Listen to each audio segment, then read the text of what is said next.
नमस्कार। आज के इस विश्लेषण में सीधे मुद्दे पर आते हैं। हम अक्सर सोचते हैं ना कि भारतीय चुनाव प्रणाली में असली ताकत आखिर किसके पास है। चुने हुए प्रतिनिधियों यानी संसदों और विधायकों की कुर्सी का वजन आखिर कितना होता है और जमीन पर शक्ति का संतुलन कैसे काम करता है। तो बस आज हम इसी पावर डायनामिक को बिल्कुल करीब से समझने वाले हैं। तो चलिए फटाफट देखते हैं कि हम आज क्या क्या कवर करेंगे। पहले हम असली ताकत के खेल को समझेंगे, उसके बाद ये एमपी और एमएलए आखिर होते कौन हैं, उनकी शक्तियां और जिम्मेदारियां क्या हैं, उन्हें क्या वेतन और भत्ते मिलते हैं, और सबसे आखिर में इस पूरी ताकत का असली स्रोत कहाँ है। शुरुआत करते हैं पहले हिस्से से, असली ताकत का खेल। कार्यपालिका और विधायिका के बीच का ये मुद्दा सच में बड़ा दिलचस्प है। अब इस किस्से पर ध्यान दीजिए। अक्सर लगता है ना कि देश को हाई प्रोफाइल आईएएस और आईपीएस अफसर चलाते हैं, लेकिन इस घटना को देखिए। उत्तर प्रदेश में 2005 में एक डीएम और एसपी ने एक पॉलिटिकल कार्यकर्ता पर एक्शन लिया था, पर 2023 आते आते पांसा पूरी तरह पलट गया।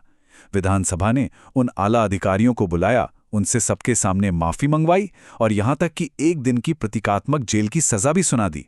सोचिए, सालों की कड़ी ट्रेनिंग लेने वाले ये टॉप अधिकारी आखिरकार चुने हुए नेताओं के आगे जवाबदेह बन गए। और पता है, ये आपसी टकराव कोई हादसा नहीं है, बल्कि हमारा संवैधानिक ढांचा बनाया ही कुछ इस तरह गया है।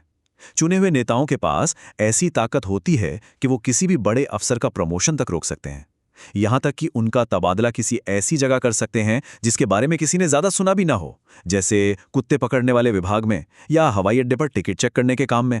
ये नियम तय करता है कि कार्यपालिका यानी ब्यूरोक्रेसी हमेशा चुने हुए नेताओं के अधीन ही रहेगी। तो अब आते हैं अपने दूसरे हिस्से पर। आखिर ये संसद और विधायक हैं कौन? अब सवाल उठता है कि इनके पास इतनी ज्यादा शक्ति क्यों है। इसे समझने के लिए हमारे फेडरल स्ट्रक्चर यानी संघीय ढांचे को देखना होगा।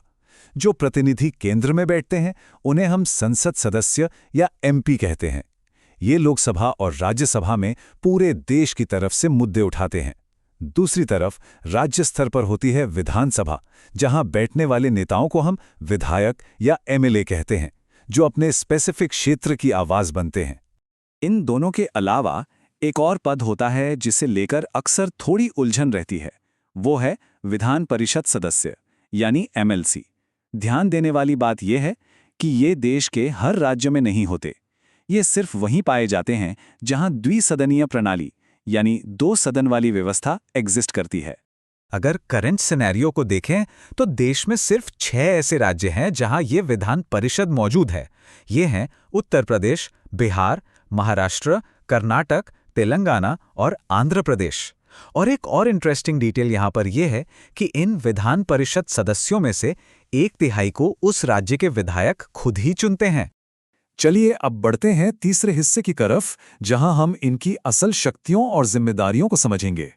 संविधान ने इन पोजीशंस के लिए कुछ बहुत ही क्लियर बेसिक रूल्स तय किए हैं। सबसे पहली शर्त, कैंडिडेट का भारत का नागरिक होना और मानसिक रूप से बिल्कुल स्वस्थ होना जरूरी है। अगर उम्र की बात करें तो लोकसभा या विधानसभा का हिस्सा बनने के लिए उम्र कम से कम 25 साल होनी चाहिए। वहीं राज्यसभा में जाने के लिए ये मिनिमम एज लिमिट 30 साल रखी गई है। ये बहुत ही शानदार तरीके से दिखाता है कि हमारे संविधान ने कानून बनाने की ताकत को केंद्र और राज्यों के बीच कितने क्लियरली बांटा हुआ है। जो एमपी होते हैं वो संघ सूची पर कानून बनाते हैं, जैसे नेशनल डिफेंस, बैंकिंग और करेंसी। विधायक राज्य सूची के विषयों पर ध्यान देते हैं, जैसे कृषि, सिंचाई और पुलिस। और एक होती है संवर्ती सूची, जहां शिक्षा, शादी और जंगल जैसे मुद्दे आते हैं। यहां पर दोनों मिलकर कानून बना सकते हैं। पर यहां एक बड़ा सवाल आता है, सिर्फ नए कानून पास करने के अलावा ये चुने हुए नेता पूरी सरकारी व्यवस्था और सिस्टम को जवाबदेह आखिर कैसे बनाते हैं? इनके पास ऐसी क्या ताकत है? असली ताकत तो इनकी कार्यकारी और चुनावी शक्तियों में छिपी होती है। पूरा का पूरा मंत्रिमंडल इन असेंबलीज के प्रति जवाबदेह होता है। इसका मतलब ये है कि अगर एमएलए या एमपी चाहें तो वो रूलिंग पार्टी के खिलाफ अविश्वास प्रस्ताव यानी नो कॉन्फिडेंस मोशन लाकर पूरी सरकार को गिरा तक सकते हैं। यही लोग पब्लिक सर्विस कमीशन की रिपोर्ट्स को रिव्यू करते हैं और देश के राष्ट्रपति और उपराष्ट्रपति का चुनाव भी इन्हीं के वोटों से किया जाता है। आइए अब चौथे हिस्से पर चलते हैं, वेतन, भत्ते और पेंशन। जरा इस नंबर पर गौर कीजिए, पूरे 5 करोड़ रुपए। ये एमपीलैड्स के तहत मिलने वाला सालाना विकास फंड है। हालांकि एक छोटी सी क्लैरिटी, ये पैसा सीधे इन नेताओं के बैंक अकाउंट में कैश नहीं जाता, लेकिन इनके पास ये पावर जरूर होती है कि वो जिला अधिकारियों को सीधे इंस्ट्रक्शंस दे सकें कि ये बड़ा फंड उनके क्षेत्र के लोकल डेवलपमेंट के लिए कहां और कैसे खर्च किया जाएगा। अब यहां से एक कदम आगे बढ़ते हैं और देखते हैं कि अलग-अलग राज्यों में विधायकों की मासिक आमदनी और भत्तों में कितना फर्क है। तेलंगाना इस लिस्ट में सबसे ऊपर है, जहां एक विधायक की आमदनी करीब 2.5 लाख रुपए महीना है। दिल्ली और मध्य प्रदेश में ये नंबर लगभग 2,10,000 है। और अगर हम पूरे देश का एक नेशनल एवरेज निकालें तो एक विधायक की महीने की आमदनी आसानी से 1 लाख रुपए को पार कर जाती है। लेकिन आमदनी का सबसे बड़ा हिस्सा उन पर्क्स और सुविधाओं में छिपा है जो मूल वेतन के ऊपर मिलती हैं। एक एमपी को 1 लाख रुपए मूल वेतन मिलता है, पर इसके साथ ही उन्हें मिलती हैं साल की 34 मुफ्त घरेलू फ्लाइट टिकट्स, ट्रेन के फर्स्ट क्लास एसी में बिल्कुल फ्री और अनलिमिटेड सफर, वो भी अपने किसी एक साथी के साथ। इसके अलावा हर साल 50,000 यूनिट मुफ्त बिजली और टॉप क्लास सरकारी आवास और मेडिकल सुविधाएं भी दी जाती हैं। ये सच में हैरान करने वाली लिस्ट है। पर इस आर्थिक ढांचे में जो बात सबसे ज्यादा चौंकाने वाली है, वो है इनकी पेंशन स्कीम। नॉर्मल जॉब्स में एक लंबी सर्विस के बाद ही पेंशन मिलती है ना? लेकिन यहां अगर एक चुना हुआ प्रतिनिधि सिर्फ एक दिन के लिए भी अपना शपथ लेता है तो उसकी आजीवन यानी लाइफ टाइम पेंशन पक्की हो जाती है। भारत में एमएलएस के लिए ये औसतन 50,000 रुपए और एमपीज के लिए कम से कम 25,000 रुपए महीना से शुरू होता है। सिर्फ एक दिन की ड्यूटी और पूरी जिंदगी की इनकम। तो चलिए अब इस विश्लेषण के 5वें और आखिरी हिस्से पर आते हैं। इस पूरी ताकत का आखिर सबसे बड़ा स्रोत यानी अल्टीमेट सोर्स कहाँ है? इस पूरे विश्लेषण का सबसे महत्वपूर्ण बिंदु हमारे संविधान की प्रस्तावना के बिल्कुल शुरुआती शब्दों में ही मिल जाता है।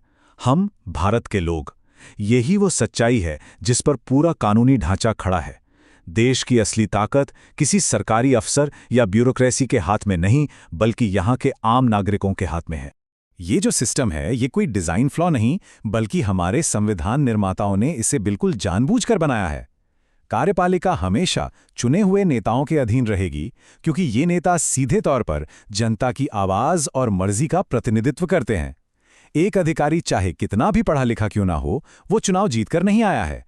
इसलिए जो लोग देश का प्रशासन चलाते हैं, उन्हें हर हाल में वोटिंग करने वाली जनता के आगे जवाबदेह बनाया गया है। इसलिए आखिर में इस बड़े सवाल पर विचार जरूर होना चाहिए। अगर देश की पूरी प्रशासनिक शक्ति सच में नागरिकों के मतदान पर टिकी है, तो क्या ईवीएम पर बटन दबाते वक्त इस बड़ी शक्ति का इस्तेमाल पूरी जागरूकता के साथ किया जा रहा है? हमारे वोट की ताकत इस पूरे सिस्टम का आधार है, बस इसकी अहमियत को पहचानने की देर है। इन्हीं गहरे विचारों के साथ हम आज का ये विश्लेषण यहीं समाप्त करते हैं। ऐसे ही दिलचस्प मुद्दों को समझने के लिए हमारे साथ जुड़े रहिए।